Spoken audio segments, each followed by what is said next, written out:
I want to tell you a little bit more about Obama's health care reform. Come on, stick with me now. This affects you. If you get sick, I mean really, really sick, where do you go, Mr. Producer? If you get really sick, to the doctor? Wrong. Mr. Call Screener, you get really, really sick, where do you go? To the hospital. Yes, I know, it was a trick question. There are doctors there. But you go to the hospital, do you not? Well, we have a little problem under our new reform law that gives access to everybody and anybody, no matter who they are, what they are, if they have any money, they don't have any money. Everybody's welcome. Uh-oh. We may run out of some hospitals. Right here, I'm reading it in the Baltimore Sun by John Hartigan. And he says over the last few months, the Department of Health and Human Services has exempted a long list of unions and employers from an Affordable Care Act provision that would have made it too costly for them to continue some of their health care insurance plans. But in sharp contrast, HHS apparently doesn't intend to do anything at all about a new health reform mandate that could eventually force hundreds of badly needed U.S. hospitals to shut their doors. Now, people whine about the post office shutting. I want my post office, despite the fact that we have Stamps.com. And despite the fact that it's not a life and death situation. What about your hospitals being shuttered as a result of government policy? Many of these hospitals are already struggling to make ends meet because Medicare only reimburses them for 90% of what it costs them to take care of Medicare patients. It's actually worse than that. Sometimes they're denied altogether. But instead of helping them out, this rule change does the opposite. In a misguided effort to pressure them to become more efficient, it arbitrarily assumes that they can achieve the same productivity savings as the economy at large and decrees that these hypothetical cost savings must be deducted from any Medicare reimbursements they receive after September. The trouble with this is that it lumps hospitals in with manufacturers like IBM and General Electric and takes it for granted that they can ultimately save almost $30 billion per year by replacing their workers with equipment or by squeezing their operations in the tighter quarters. Nothing could be further from the truth. Better follow me with this. This is going to affect your lives. First of all, hospitals are far too labor-intensive to be able to slash payrolls as easily as manufacturers. They can automate functions like lab work and record keeping, but there's no way they can substitute equipment for nurses and orderlies and housekeepers, nurses' aides, kitchen workers, or maintenance men. Also, hospitals can't downsize as readily as manufacturers. Hospitals that close floors have to uproot the patients on those floors and crowd them in with patients on other floors. And there are obvious safety and tolerability limits to how far that kind of doubling up can be pushed. We're making it more efficient. You over there, get out of here. Oh, look at that. We've cut things. Given these constraints, very few of the 4,686 U.S. hospitals, we have less than 5,000 hospitals, providing patients with Medicare Part A, that is, providing patients with Medicare Part A services, are going to be able to boost their productivity enough to make up for their new reimbursement reductions. So the government is going to screw them. You must take Medicare patients, and you must take 15% less than you have a right to. Wow, look at that. Look how Obama has cut costs. Hasn't cut anything. The government gets bigger and bigger. Its responsibilities bigger and bigger, grabs more and more power, invades your life more and more, and people who are not responsible for running the government are the ones who are punished, as you will be as a patient.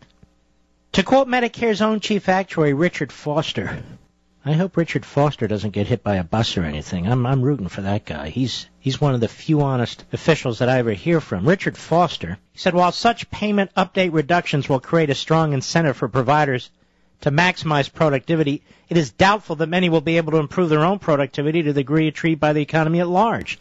Thus, providers for whom Medicare constitutes a substantive portion of their business could find it difficult to remain profitable. Simulations by the Office of the Actuary suggest, he said, roughly 15% of Part A providers would become unprofitable within the 10-year projection period. So, more and more people are going to go to doctors and hospitals as a result of Obamacare. There's going to be less doctors and less hospitals and less nurses. But don't worry, that's 10 years from now. Obama will be long gone from the presidency, and he can blame it on somebody else. He's really good at that. He'll be gone. He'll say, look, this isn't the way it was supposed to work. You know, I set this up. I had Nirvana right here. Nirvana. I created Nirvana. I can't help it till the next guy's an idiot.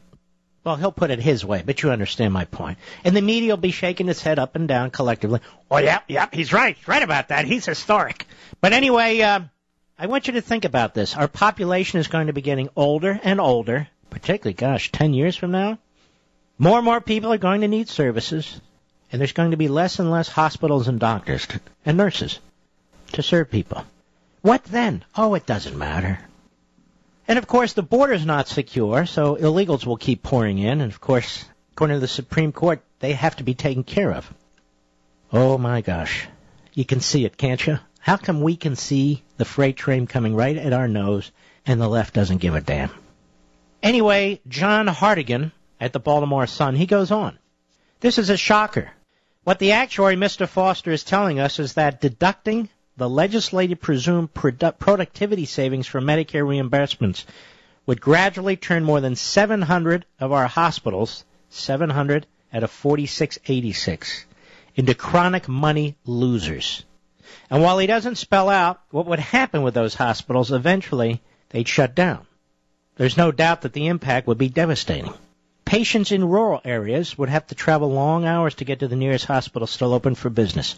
Patients everywhere would have to put up with critical shortages of beds, operating rooms, and ICUs, as well as badly overcrowded clinics and emergency rooms. You know, kind of like what happens in Britain and Canada and the other places that have embraced nirvana. Not only that, care would almost certainly have to be rationed. Grandpa might not get his heart bypass. His daughter might not get her mammogram. His grandson would probably have to wait months for surgery to repair a sports injury. Writes Hartigan, a Chevy Chase resident, former vice president and general counsel of Technicon.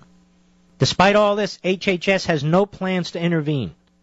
Brushing off the actuary's warnings, his superiors insist that the new Medicare reimbursement reductions won't cause any harm to hospitals or the communities they serve because hospitals can become more productive if they invest in system changes. Now that's just bureaucratic posturing. In order to survive the reductions, a typical 200-bed hospital would have to achieve long-term productivity savings of about $7 million per year with system changes. That ain't going to happen.